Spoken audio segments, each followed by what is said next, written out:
ଶଗଡ଼ପଟାରେ 18ତମ ଲକ୍ଷ୍ମୀନାରାୟଣ ପୂଜା ପବିତ୍ର ଧନୁ ସଂକ୍ରାନ୍ତି ଉପଲକ୍ଷେ ଶଗଡ଼ପଟା ପଞ୍ଚାୟତ ଖଡ଼ିବାହାଡ଼ି ହାଟ ଛକଠାରେ ଅନୁଷ୍ଠିତ ହୋଇଛି 18ତମ ଲକ୍ଷ୍ମୀନାରାୟଣ ପୂଜା।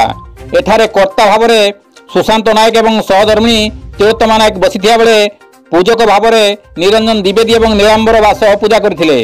କମିଟିର ସଭାପତି ସଞ୍ଜୟ ବାସ, संपादक गणेश्वर महंत, कोषाध्यक्ष त्रिलोचन महंत समेत कमिटी मेंबर मंगलू नायक, रमेश महंत, प्रमोद महंत, निधिराम नायक, अर्जुन महंत, फकीर महंत, पूर्णचंद्र महापात्र, वरुण दंडपाट, रंजन महंत, बुधदेव नायक, भरत साहू, हिमांशु शेखर नायक और भगवान महंत प्रमुख नीति कार्य संपादन करथिले।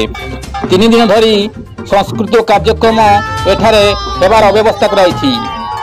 भगवान महंत रिपोर्ट केडी जुड़ी।